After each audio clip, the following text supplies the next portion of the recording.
Responderlo, pero sí vamos a recibir a un experto además internacional en este asunto del agua y de la economía, como es Eduardo Comellas, economista. Bienvenido, es un gusto tenerlo aquí. Y a propósito queremos un poco empezar a entender cómo el agua está jugando no solo un papel preponderante en todo lo que tiene que ver con el planeta. Se están discutiendo a nivel mundial las grandes potencias también sobre este asunto, y la realidad también de los uruguayos, ¿no?, con respecto a esto.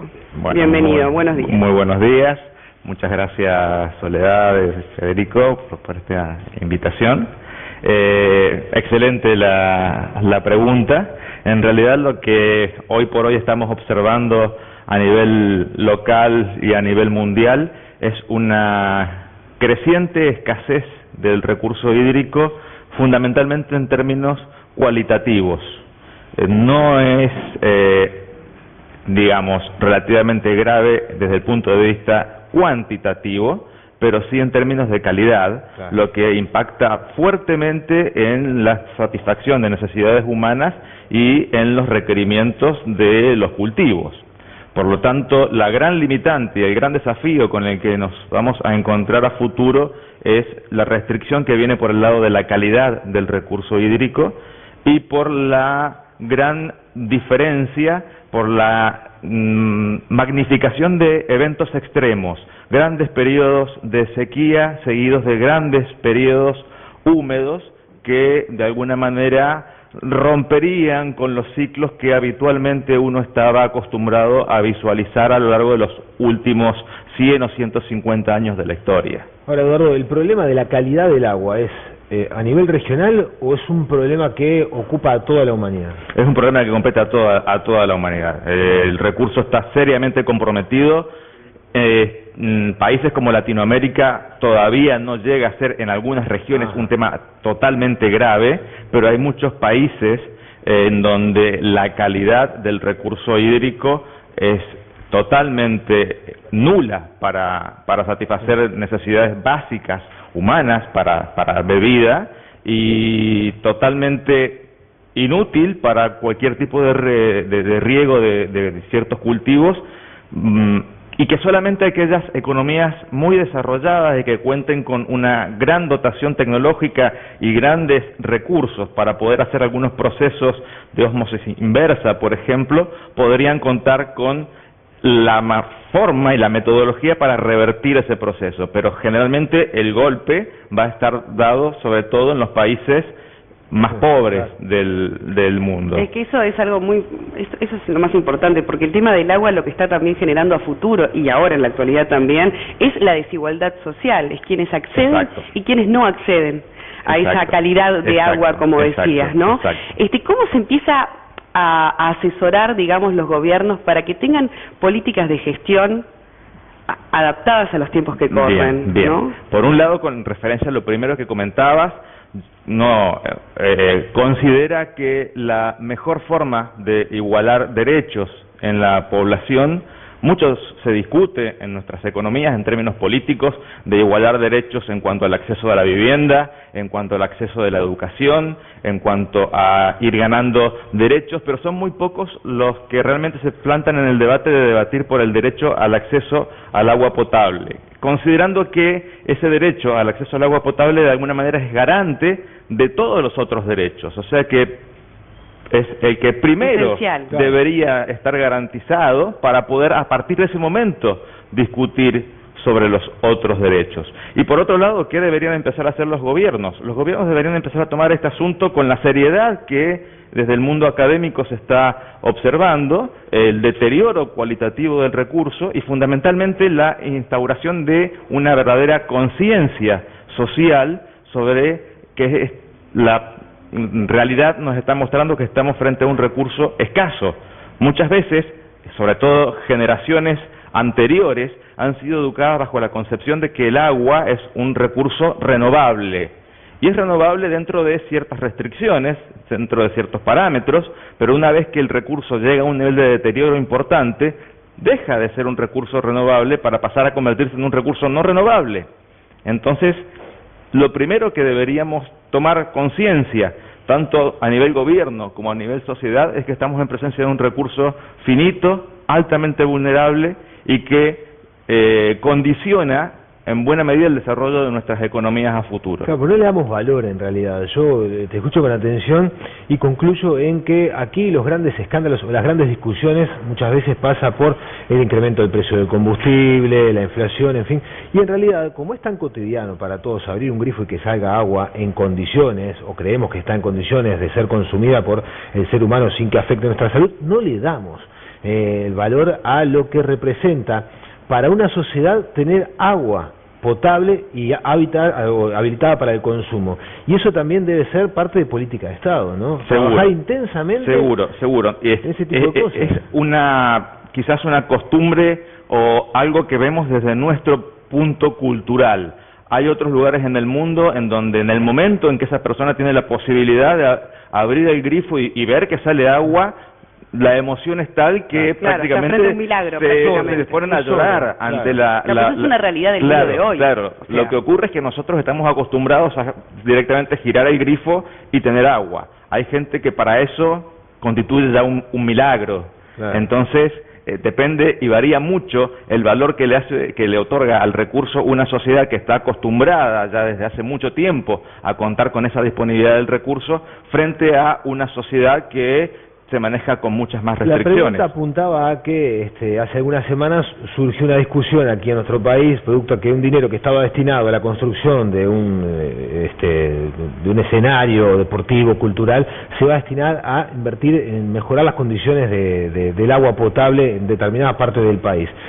¿Los gobiernos invierten lo suficiente en tener el agua en condiciones?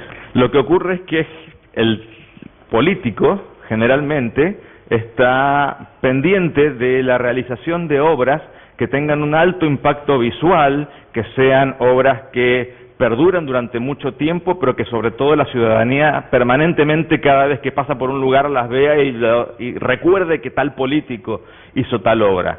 El tipo de inversiones en infraestructura hídrica generalmente no se observa, no es visible, la ciudadanía generalmente no alcanza a visualizarla y por lo tanto hay que ponerse en el lugar de cuáles son los incentivos del político. El político tiene el incentivo de mostrar que está haciendo cosas, tratar de captar gente que sea adepta a sus fines y posibilite un mayor caudal de votos. Por lo tanto, todo lo que es la inversión en infraestructura vinculada con redes colectoras cloacales o con redes de abastecimiento de agua potable, que generalmente están debajo de la tierra y muy poca gente lo ve, para el político constituye una ganancia en términos de votos muy escasa. Lo que habría que cambiar es justamente esa mentalidad en la clase política. Ahora, Eduardo, está la clase política, pero después están los empresarios, digamos, las empresas, las industrias, cada uno desde nuestro lugar,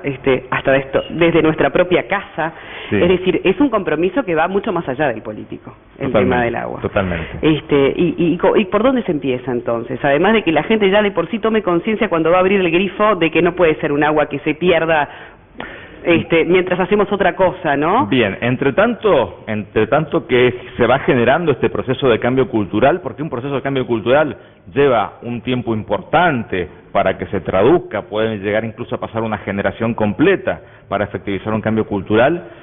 Desde el ámbito que medianamente manejo, que es la economía, se pueden ir planteando una serie de incentivos para que se materialice ese ahorro del recurso hídrico. Por ejemplo, un buen sistema tarifario adecuadamente diseñado puede constituir una herramienta muy efectiva, muy eficaz para que te suban el precio, controlar el recurso. Supongamos que durante los primeros 10 metros cúbicos que consumís en el mes vas a pagar una tarifa relativamente baja, porque esos 10 metros cúbicos te van a permitir satisfacer necesidades básicas, pero a partir de el metro cúbico número 11, la tarifa y ahí se eleva. Es un tema político. La tarifa se eleva y al elevarse te genera incentivos como para que justamente no caigas en ese rango más alto de tarifa y te induce a un ahorro. Escalón. Exacto. Acá, por ejemplo, se motiva mucho el ahorro eléctrico, ¿no? Con distintas políticas. Porque tú sos de Chile, vamos a aclarar. De Argentina. De Argentina. Eduardo, pero nosotros, por ejemplo, ahora con todo el tema de la contaminación de algunos acuíferos en Uruguay, se dio el tema de empezar con multas rigurosas, ¿verdad? Bien. A industrias y demás que vuelcan justamente sus residuos a esas cuencas. La multa y la fiscalización es fundamental también. Fundamental. Es fundamental que el Estado tenga una herramienta clara de control, que cuente con un financiamiento apropiado para que ese control sea efectivo y para que, una vez que controla, pueda de alguna manera premiar o castigar a quien cumple o no cumple con la normativa que el Estado ha fijado.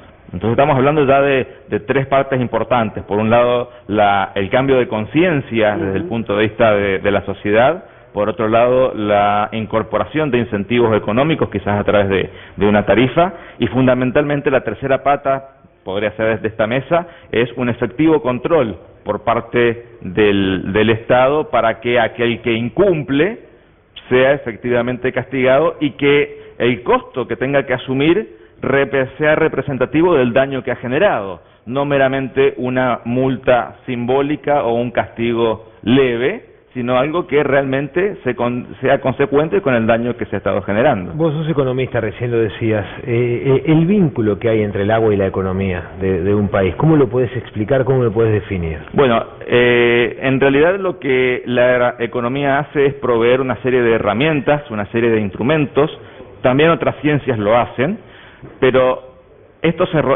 herramientas, estos instrumentos, lo que buscan es justamente generar en los individuos incentivos como para que modifiquen su conducta en la consecución de un objetivo que se considere socialmente deseable. Básicamente entonces está en la colocación de adecuados instrumentos económicos y financieros, que pueden ser el caso de una tarifa, el caso de subsidios, en algunos casos que efectivamente lo ameriten, tasas.